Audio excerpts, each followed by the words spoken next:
Have you ever shopped online at Hudson's Bay, The Gap, Home Depot? Well, there is a way in which some of the money that you spend can be redirected to Trinity through a service on the internet known as iGive.com. Online shopping has, for many years, growing slowly in popularity, primarily with the younger crowd. Now with COVID-19, many more people are using online shopping because it avoids them having to go into the stores. So what does iGive.com do? Well, they have renegotiated a rebate on your purchases from the vendors for the purchases that you make online using the vendors' web pages. But the rebate is not paid to you. It's paid to a charity of your choice, and that would be Trinity. So this is an opportunity to direct some of your purchase funds to Trinity. Trinity has been registered with them since 1999, but we've made very little use of it. What you need to do is you sign on to iGive, identify your charity, which would be Trinity, select the vendor that you want to purchase from the iGive website, proceed to make your online purchase from that website. Trinity Presbyterian Church Kanata is registered with iGive at iGive.com/TrinityKanata. So what are some of the stores that you can get in Canada? Well, here's a selection which I pulled from the listing on the 27th of June 2020.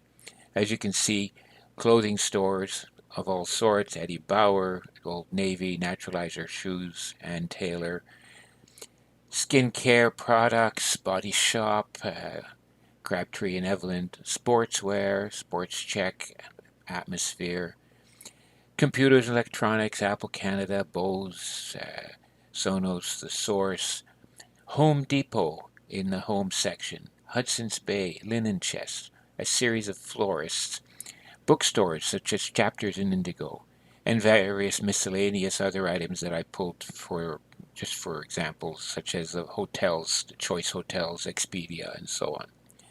So now what we'll do next is I'll proceed with a short walkthrough to show you how you can use iGive.com.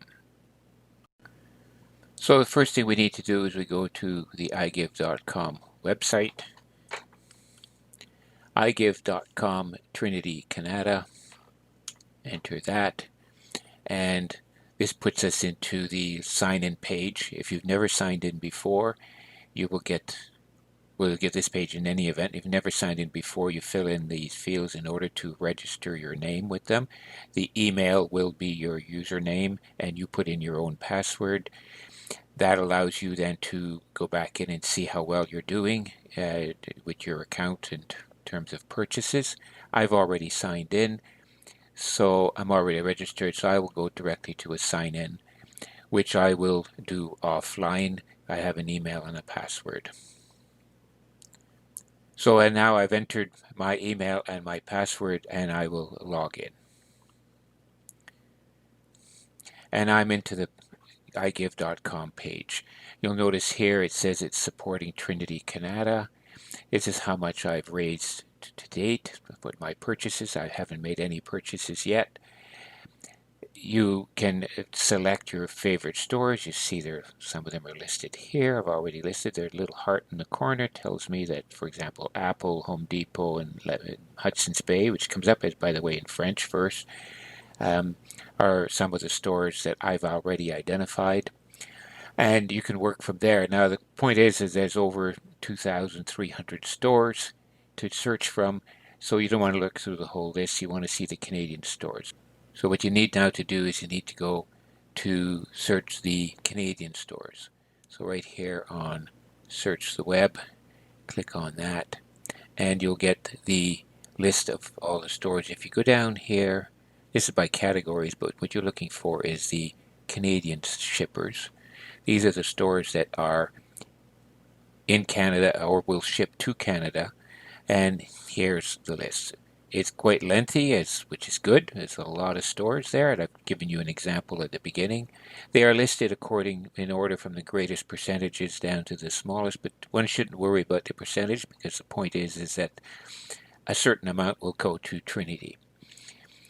So having done that, you can select your stores, which is the ideal reason why you would want to click the heart and put it into your favorites.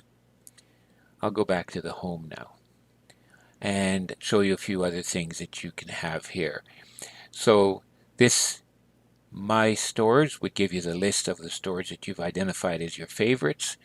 The stats gives you the information about how much you have contributed through your purchases and how much has been contributed to Kanata Trinity over the years. Now in 21 years we've only raised $203. That's because we certainly have not been promoting it. And you don't have to do this just for yourself. You can ask your friends and so on to submit there. At this point in time, there is a $10 bonus, which if you sign up and purchase by the 31st of July 2020, there will be a $10 bonus added to the contribution to Kanata. Back to the home page. I think that basically covers all you need to know. The rest you can figure out on your own. Just make sure that if you are purchasing from a Canadian store, that you are purchasing from a Canadian store so that it comes to Kanata. Now, I also keep in mind that some of the software suppliers that submit information online and are not Canadian, NordVPN, for example, which is from Norway, if you buy from them, you get the contribution to Kanata. If you are buying something for delivery in the States, let's say a gift to a friend who's in the States, and you buy from the US Apple store, you go to apple.com US and it ships to the US, you get the contribution as far as I can tell. Don't forget to log out when you're done. And that's it. So for those of you who are interested, here's a very brief and short description of how iGive.com works. First thing that happens is normally you would log on to the vendor website, you would search their products, you would add to the cart, you would pay for your order, and eventually the shipment would come to your residence. Well, with iGive.com, what happens is, first step is iGive negotiates with a vendor to have an agreement for a rebate from the purchases that are made via the iGive website. Then once you're registered with iGive, you log on to the iGive website and you select the vendor that's a part of the list of vendors. Once that's done, iGive actually passes you to the vendor's website where you would need to log on or do whatever is required there, but there is a little flag that's attached to it that says it came from iGive. You would do the same as searching their products, but that little flag continues to be attached. You add to your cart, that little flag continues to be attached. You pay for your order, little flag continues to be attached, and eventually you receive the shipment. But once you've paid for the order and the shipment has left, the vendor pays the agreed percentage to iGive. After so many days, which allows for possible returns, iGive then deposits the money into Trinity's account with iGive. Once a certain amount is accumulated, then iGive ships a check to Trinity. And that's all there is to it. It's that little flag that is attached to the system that maintains the process.